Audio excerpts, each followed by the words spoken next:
자, 우리 보건간호학회 시험 대비 1번 문제 한번 보도록 하겠습니다. 자, 대기 중에 포함된 수분량에 의해 결정되는 습도에 대한 설명으로 옳은 거 한번 보도록 하겠습니다. 자, 공기 1세제곱미터에 함유된 수증기량을 말하는 거는 비교 습도가 아니라 이번에 절대 습도를 얘기를 하고요. 최대한 물방울이 섞일 수 있는 거는 포화 습도를 얘기를 합니다. 자, 우리가 일반적으로 얘기하는 게 상대 습도 얘기하는 거거든요. 자, 상대 습도 몇 프로 일 때 사람한테 쾌적감을 줄까요?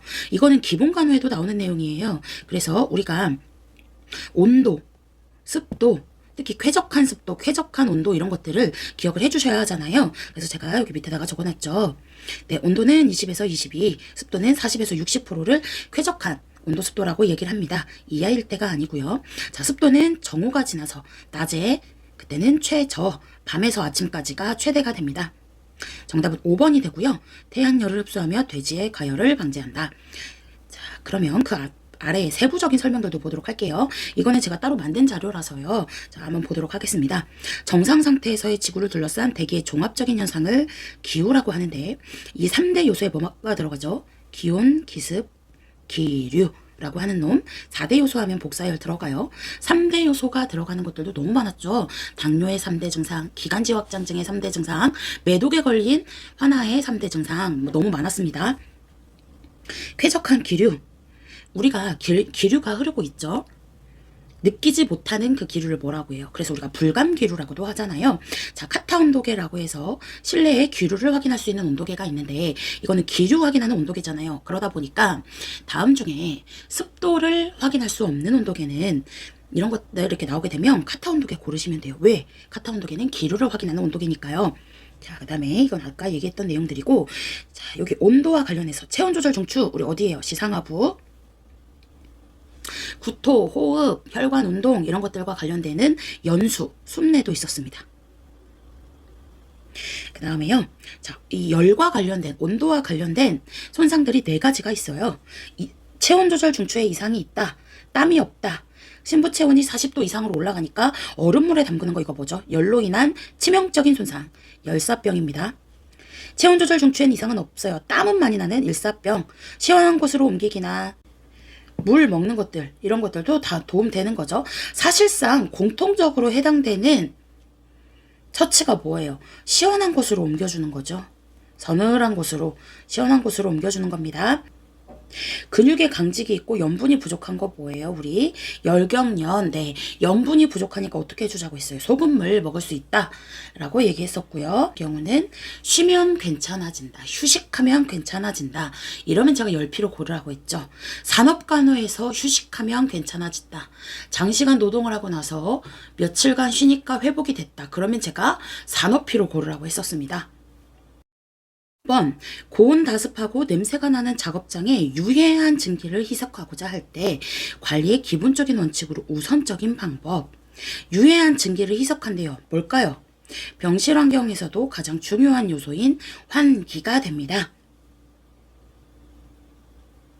자, 그럼요. 나머지 내용에 해당되는 것들도 볼 건데 일단 아래에 있는 거 먼저 볼게요. 병실 환경에서도 가장 중요한 요소면서 군집독의 해결 방법, 그 다음 이산화탄소 중독에 걸릴 때도 그때도 중요한 요소가 뭐예요? 환기죠. 군집독의 원인가스는 CO2, 일산화탄소는 자, 산소와 헤모글로빈 결합하는데 산소와의 결합력보다도 더 높은 거 얘기했었습니다. 자, 덜 위험한 물질로 바꾸는 건 뭐예요? 바꾼다, 교체한다, 대치한다 라고도 하죠. 그래서 이때 정답은 대체가 되는 거고요. 원격 조정하거나 장벽을 만드는 거, 분리시키는 거거든요. 그거 뭐죠? 분리, 격리로 들어가게 됩니다. 보기 1번에 있어요. 유해한 증기를 희석하는 거 방금 환기였었잖아요. 유해한 증기를 희석하는 건 환기인데 이거 문제에서 헷갈리지 말자고 했어요. 유해 증기가 아니라 유해 물질을 관리하는 방법 중에 가장 기본적이고 우선적인 거, 그 유해 물질을 바꿔줘야 될 거 아니에요. 그쵸? 그때 정답은 대치가 된다고 했었습니다. 그러다 보니까 한 번 더 정리를 하면 유해물질 관리 방법 중에 가장 기본적이고 우선적인 대치, 덜 위험한 물질로 바꾸는 거, 대체, 증기를 희석한다, 병실 환경에서도 가장 중요한 요소, 군집독의 해결 방법, 일산화탄소 중독의 가장 우선적인 방법, 환기, 조정가 되는 거고요. 원격 조정, 어떤 장벽을 만들어주는 거, 그거는 격리가 됩니다.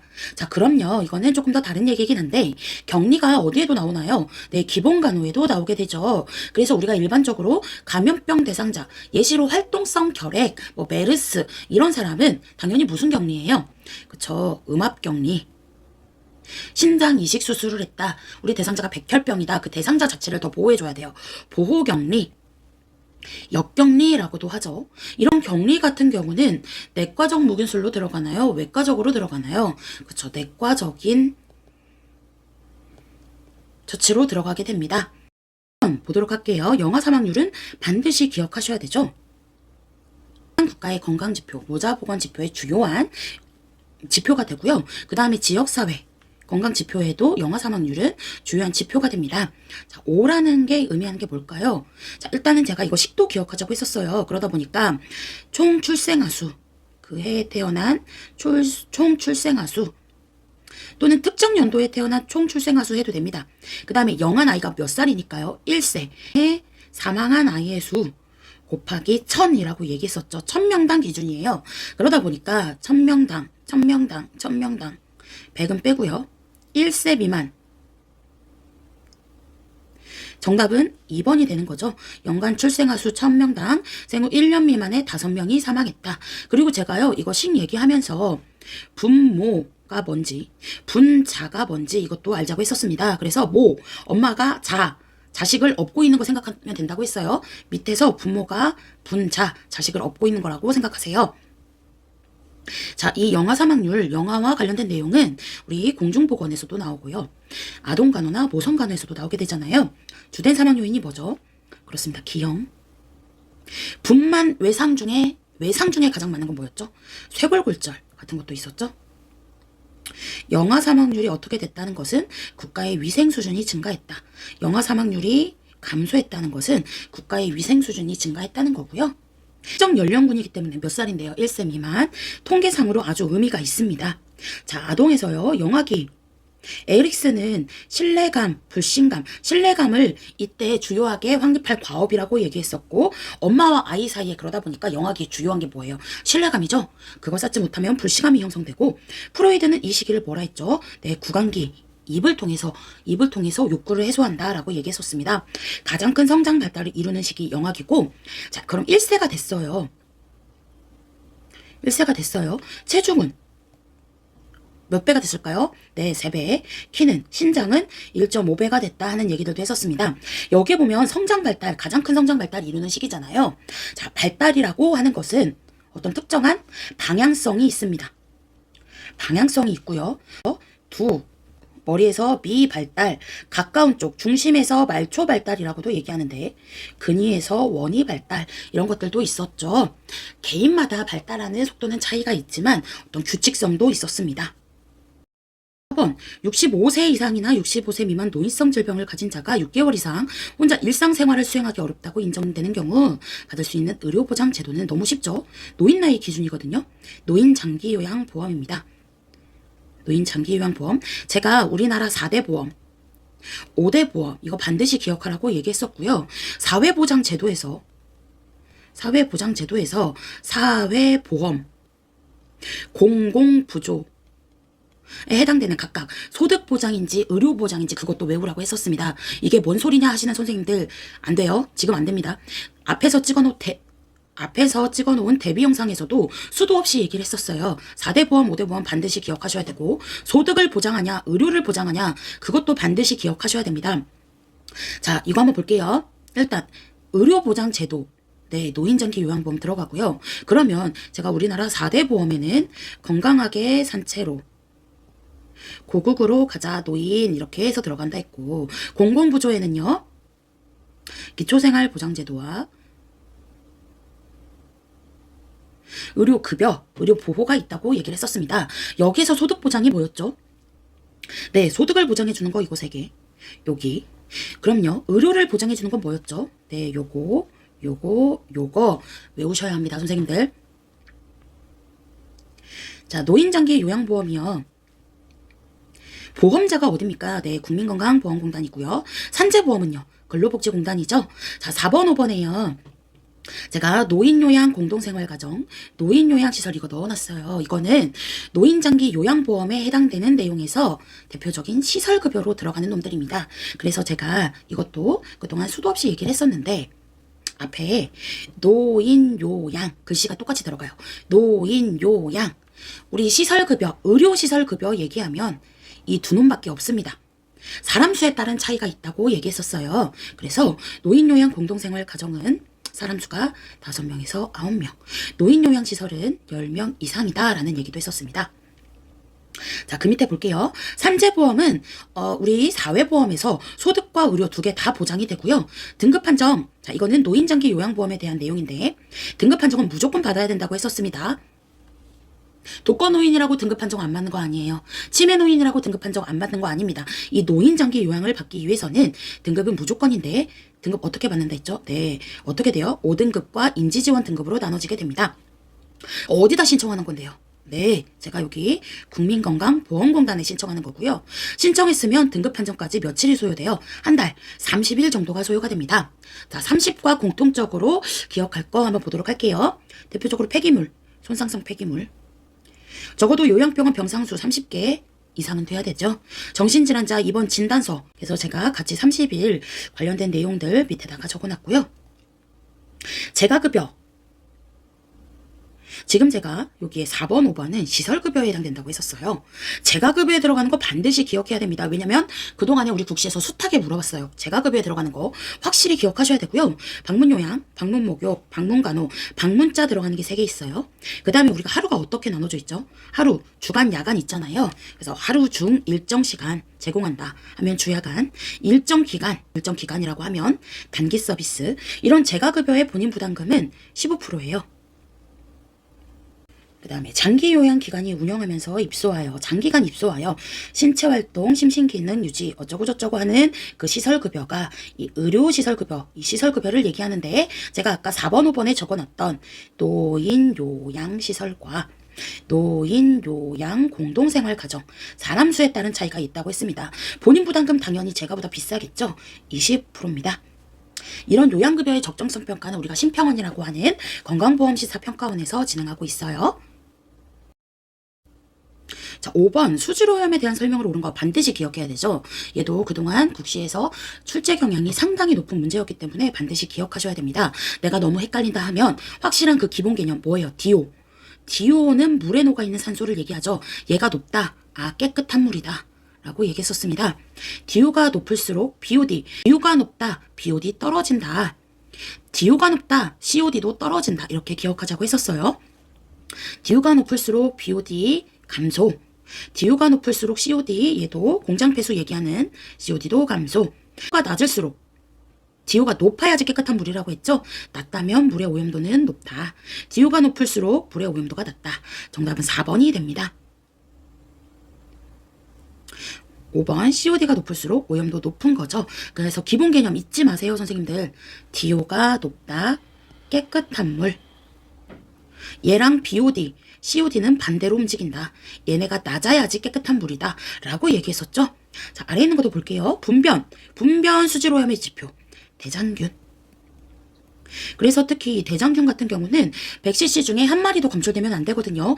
얘는 주 1회 검사한다고 했어요. 이거 말고 일반 세균이나 뭐 염소, 색도, 탁도 뭐 이런 것들은 매일 검사한다고도 얘기했었습니다.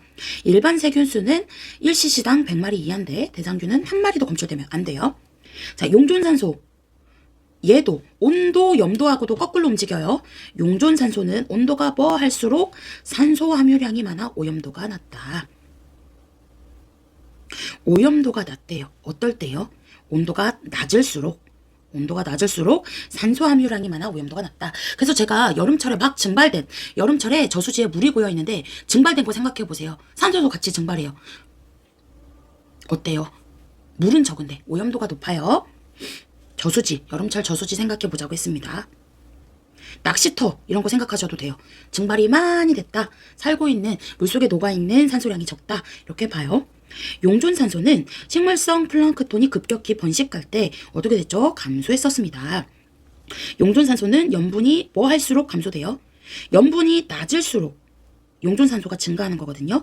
여기에서 용존산소는 염분이 그러면 어떻게 될수록 감소될까요? 그렇죠. 염분이 높을수록 감소된다. 염분이 낮아야지 높아진다. 얘도 거꾸로 간다고 했어요. 생화학적 산소 요구량은 가천수, 가정호수에 이용되고 화학적 산소 요구량 공장 폐수에 이용되는데 특히 이 공장 폐수에서 나오는 물은 그냥 자정작용이 이루어지지 않잖아요. 할 건데 이런 물을 많이 쓰면 쓸수록 그만큼 더 오염된 물이라는 거겠죠. 많이 쓰면 쓸수록 오염된 물이다. 적게 쓰면 덜 오염됐다. 자, 그러면 5번까지 할 건데요. 한 번 더 정리하면 DO가 높다. 깨끗한 물. BOD 반대로 움직여요. COD 반대. 그 다음에 녹조, 적조, 부영양화, 온도. 이런 DO가 높으려면 이런 놈들의 수치가 다 거꾸로 움직인다 생각하세요. 그러다 보니까 BOD 수치가 낮다. 물이 깨끗하다. 염도가 낮다. DOD가 높다. 온도가 낮다. DO가 높다. 이렇게 보셔야 됩니다. 오늘도 공부하시는 여러 선생님들 응원하겠습니다. 시험 얼마 안 남았죠? 조금만 더 고생하세요. 6번부터 한번 또 보도록 하겠습니다. 노인장기 요양보험 4등급 판정을 받은 67세 노인이 받을 수 있는 재가급여로 오른 거, 제가 이 등급은 연연하지 말자고 했어요. 왜냐면 요 재가급여가 핵심이거든요. 우리 시험에서는 늘상 그런 식으로 문제를 물어봤었는데, 자, 일단 이 재가급여에 들어가는 거 제가 알자고 했었습니다. 그래서 뒤쪽에서도 정리해 놓은 내용이 있는데 방문자 들어가는 거 3개 들어간다고 했어요. 그래서 재가급여에 들어가는 거 반드시 알자 했습니다. 방문요양, 방문간호, 방문목욕, 그리고 하루 중에 일정 시간만 제공하는 거예요. 보통 요즘에 주야간센터, 주간보호센터 들어보신 적 있죠? 네, 주야간보호. 이거는 하루 중에 일정 시간, 일정 기간을 돌보는 단기 서비스, 복지용구 이용해서 도움을 주는 기타 재가급여 항목까지 있는데 이런 놈들이 다 재가급여로 들어가게 돼요. 그러다 보니까 처음에 딱 문제를 풀었을 때 4등급? 이 등급 때문에 헷갈리잖아요. 등급에 따라서 나눠지기보다는 우리 시험에서는 자, 재가급여, 요게 핵심입니다. 그래서 들어가는 거 뭐예요? 방문 요양이죠. 자, 나머지 내용들도 중요한 것들이 있는데 이건 뒤에서 조금 더 설명을 해보도록 할게요. 자, 노인장기 요양보험 보험자 어디예요? 어디에 신청하는 거죠?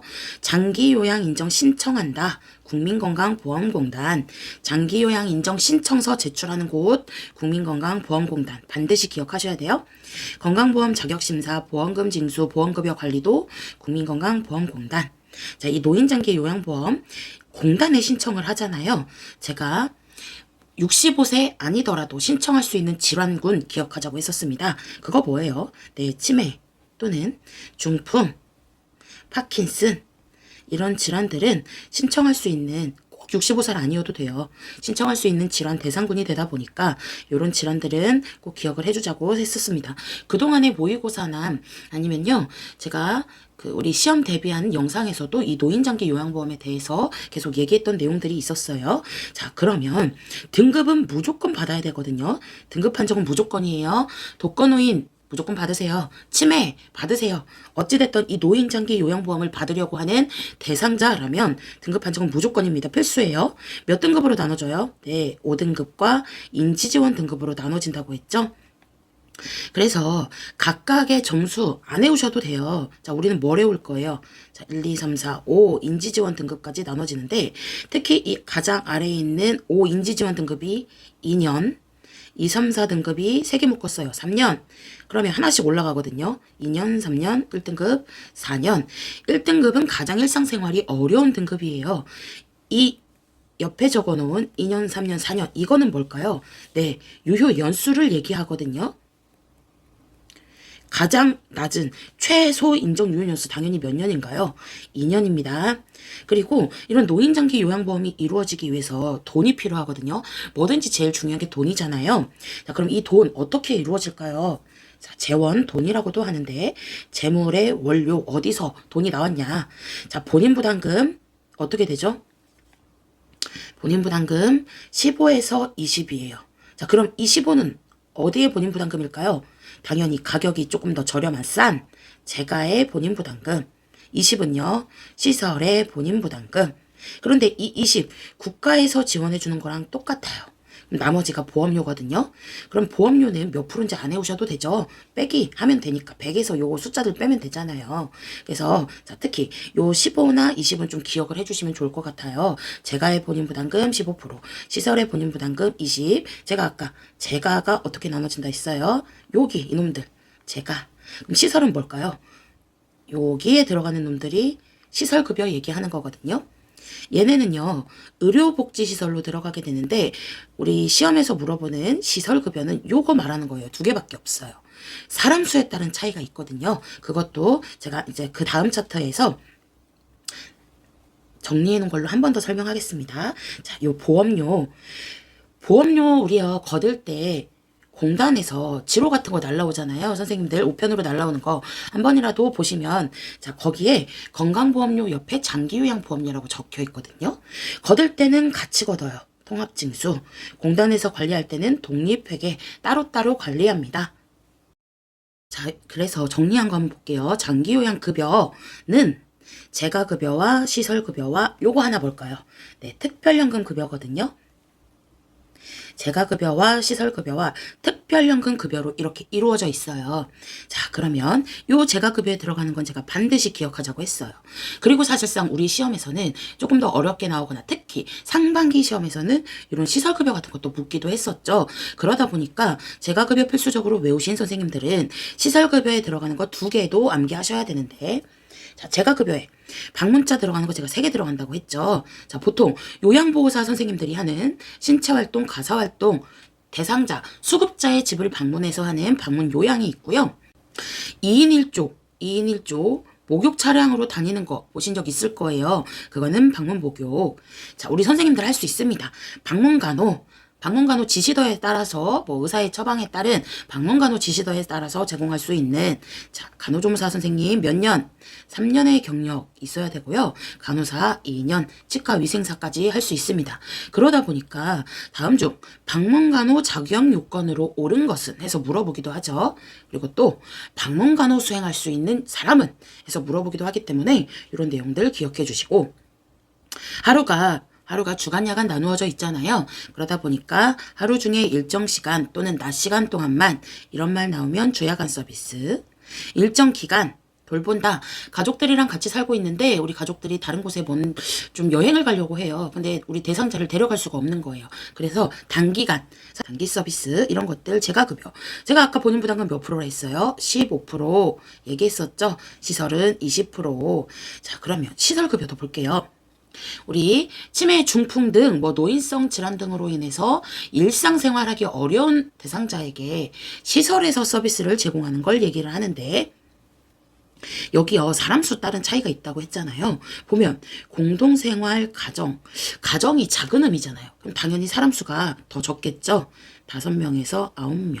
여기는 10명 이상을 얘기를 합니다. 우리가 흔히 요양원이라고 하는 것들이 여기 시설급여로 들어간다라고 생각하시면 되고요. 그 다음에 특별연금 급여 한번 볼게요. 사실상 여기에는 가족요양비, 특례요양비, 요양병원 간병비가 들어가게 되는데 특례요양비나 요양병원 간병비는 현재 시행을 안 하고 있어요. 그러다 보니까 가족요양비만 기억해 주시면 되는데 자, 우리 대상자가 독도에 살고 있는 거예요. 자, 독도. 등급은 받아가지고 받을 수 있는 대상이 되는데 독도에 살아요. 거기에 장기요양기관이 있나요? 방문요양, 요양보호사 선생님이 배 타고 거기까지 들어갈 수 있어요? 장기요양기관이 뭐 현저히 부족하다. 도서, 상간, 벽지 지역 뭐 이런 것들과 관련된 사람의 손을 도저히 이용을 못하는 거예요. 너무 까탈스럽거나 아니면 신체, 정신적이거나 성격적인 이유로 가족이 장기요양을 받아야 하는 자한테 지급하는 이런 가족요양비도 있습니다. 7번 한번 보도록 하겠습니다. 벽지, 오지 등의 취약지역 주민들에게 1차 보건의료를 위해서 설치된 거 이거 뭐예요? 이런 말 나오면 뭐 고르실 거예요? 네, 보건진료소 고르시라고 제가 얘기했었습니다. 벽지, 오지 등의 취약지역 주민들에게 1차 보건의료 위해서 설치된 거 보건진료소 여기 안에서 일하고 있는 누가 있어요? 그쵸? 보건진료 전담공무원 또는 담당공무원 있었죠? 그리고 또 이런 보건진료소는 어떤 법에 의해서 설치가 됐나요? 네, 맞습니다. 농어촌 어쩌고 저쩌고 하는 법에 의해서 설치가 됐죠. 자, 그러면 제가 이거 비교해서 보건소 항상 이 보건소나 보건진료소는 번갈아 가면서 우리 시험에서 많이 물어보거든요. 자, 보건소, 예, 어떤 법에 의해서 설치됐나요? 맞습니다. 지역보건법에 의해서 설치가 됐죠. 그래서 정답은 4번이 되는데 나머지에서요. 자, 볼게요. 종합병원 설치 기준 어떻게 돼요? 종병 이렇게 얘기하잖아요. 종병 앞에 1만 붙여요. 네, 병상수 100병상 이상을 얘기를 하게 되죠. 자, 그리고 또 요 끝에 병원으로 끝나는 놈들 있잖아요. 우리 의료법에서 정의하는 의료기관에 요런 병원급들 들어가죠. 그래서 의료법에서 정의하는 의료기관은 개수 몇 종? 10종이 있어요. 10종. 그래서 의원급, 한의원, 뭐 치과의원 이렇게 의원으로 끝나는 거, 조산원, 그 다음에 이렇게 병원급으로 끝나는 무슨 병원들 이렇게 해서 10종이 있었습니다. 그러면 이런 것들은 다 의료기관에 해당이 되는 거죠. 자, 그리고 제가 밑에 코멘트로 달아놓은 것들도 한번 풀어볼 거예요. 의료법에서 보건소, 의료기관 맞나요? 의료법에서 물어보는 보건소는 의료기관 아니죠. X예요. 근데 우리 보건간호학개요 하늘색깔 책 있잖아요. 거기에 보건의료 전달체계에서 말하는 보건소는 의원급이나 보건소 이런 것들 1차 의료기관으로 정의하고 있어요. 1차 의료기관으로 정의하고 있습니다. 그 다음에 2차는요. 100병상 이상, 3차는 500병상 이상을 의료기관으로 정의하고 있죠. 그래서 제가 이거 헷갈리지 말자고 했어요. 보건소는 보건의료 전달체계에서는 1차 의료기관이 맞지만 요 특히 중요한 거 법규에서 많이 물어보는 의료법에서 정의하는 보건소는 의료기관이 아니다. 자, 그리고요. 의료기관 이용할 때 공짜 아닌 이유. 공짜면 너도 나도 다 이용할 거 아니에요. 본인에게 일부 부담하게 해서 본인 부담금을 마련을 해서 불필요하게 마구잡이로 쓰는 거, 남발하는 거 방지하기 위해서 보기에 제가 대한적십자사 넣어놨잖아요. 대한적십자사 혈액관리 업무와 관련해서 중요한 기관인데 혈액관리 업무 할 수 있습니다. 그러면 의료법에서 정의하는 자, 우리 혈액관리 업무 할 수 있는 기관들 뭐 있어요? 네, 대한적십자사도 있고 또 요 의료법에서 정의하는 의료기관도 들어가게 되거든요. 그러면 여기 의료기관에 들어가는 것들이 뭐가 있어요? 아까 얘기했던 것처럼 의원급, 조산원, 병원급 이렇게 있다 보니까 혈액관리 업무 조산원 할 수 있죠. 그 다음에 무슨 병원들 할 수 있죠. 무슨 의원들 할 수 있습니다. 자, 그리고 여기 밑에요. 또 수혈하고 나서 사용한 혈액백, 이 폐혈액백 어떤 폐기물로 들어가요? 당연히 혈액오염 폐기물. 그래서 제가 똑같은 혈액이 나오더라도 혈액 묻은 꺼즈 그거는 어디로 들어가요? 여기 일반 의료 폐기물. 사용한 폐혈액백 그거는요. 혈액오염 폐기물. 자, 근데 아예 피 덩어리예요. 피 덩어리, 혈청, 혈액 이런 거든요. 그쵸? 조직물류 폐기물로 들어간다고 했었습니다. 그리고 이런 폐기물, 특히 일반 의료 폐기물이나 혈액오염 폐기물 이런 거는요. 며칠이에요? 얘네 도형색 노란색이었죠. 그리고 유효기간 15일. 격리는요. 도형색 빨간색 7일. 손상성 폐기물 도형색 노란색이고 걔는 특히 30일이었던 거 기억하자고 했었습니다. 8번 문제 보도록 하겠습니다. 우리 시험에서 식중독도 많이 물어보죠. 자, 장독소, 엔테로톡신 너무 중요한데요. 독소형 엔테로톡신을 분비하며 잠복기가 가장 짧고 그 다음에 우리나라에서 가장 많은 식중독 그거 뭐예요? 네, 맞습니다. 포도상구균 식중독이에요. 그리고 특히 여기 독소형 있잖아요. 엔테로톡신 장독소형 이거 제가 가장 잠복기 짧고 가장 많다. 이런 식중독 증가하는 이유가 뭐예요? 네, 가족외식의 증가. 이런 것들은 우리가 소화기계 증상 일으키잖아요. 오심, 구토, 설사, 복통. 똥 깔리고 물 깔리고 난리 난 거예요. 복통 같은 것도 심하잖아요. 그쵸? 식중독. 소화기계 증상들 나타나는데 특히 여기에 뭐 황달, 경련 이런 거 아니었었죠? 자, 그 다음에 생선회, 어패류와 관련된 거 뭐 있어요? 어패류 나오면 제가 무조건 우리 시험에서 식중독은 장염 비브리오. 이게 만약에 중금속에서 나오면요. 어패류. 중금속에서 나오면 네, 수은, 메틸수은, 미나마타병 그거 기억하자고 했었습니다.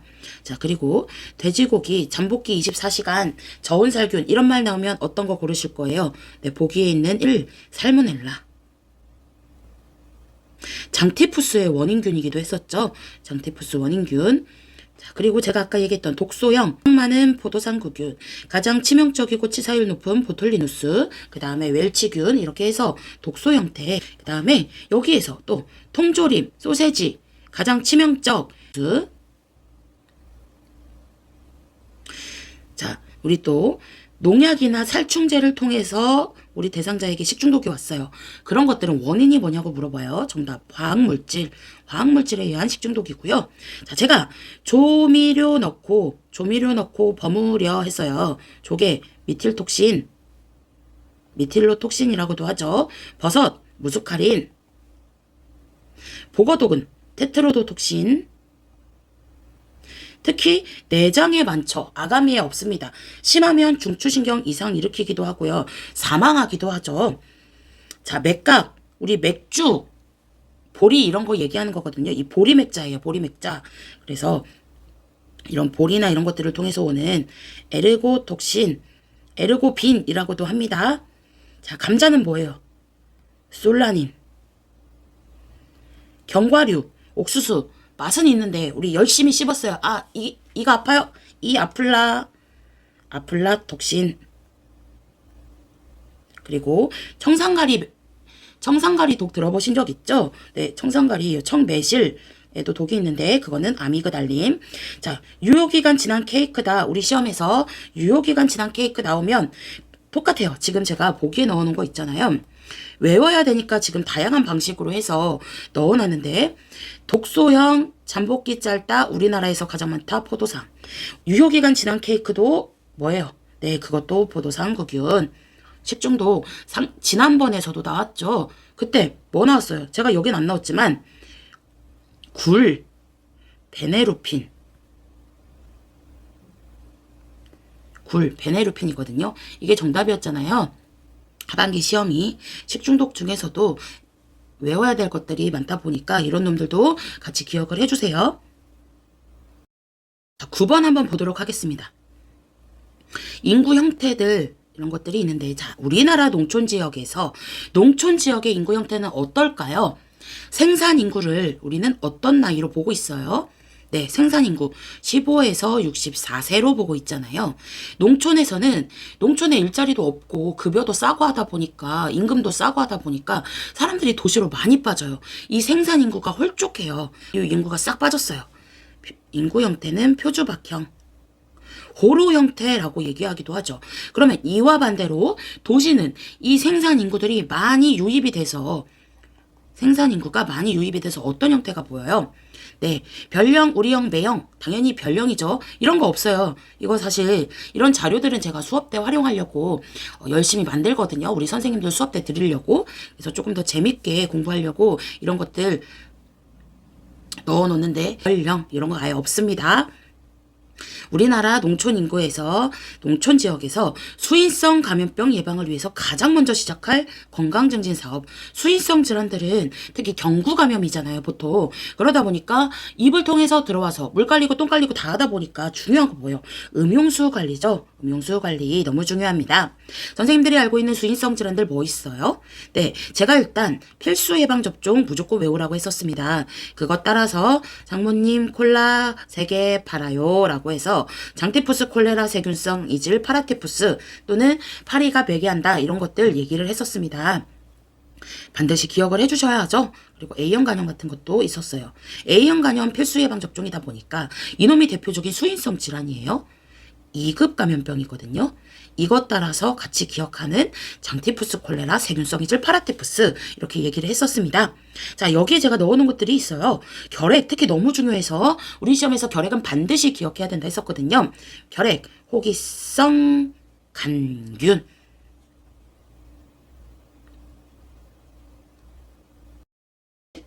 오늘은 10번까지 한번 해보도록 하겠습니다. 1차 보건의료에 대한 1차적이고 가장 기본적인 부분이라고 할 수 있는데, 이거 자체도 제가 음영 처리해 놓은 이유가 있습니다. 1차 보건의료에 대한 개념이 뭐냐고 물어봐요. 요게 정답이에요. 보건의료에 대한 1차적이고 가장 기초적인 부분. 자, 이러한 대상자로 옳은 거 당연히 뭐예요? 지역사회 주민 전체. 너무 중요하잖아요. 지역사회 주민 전체. 1차 보건으로 성공하기 위해서 WHO가 내세운 4가지 필수적인 요소가 있어요. 그게 뭐죠?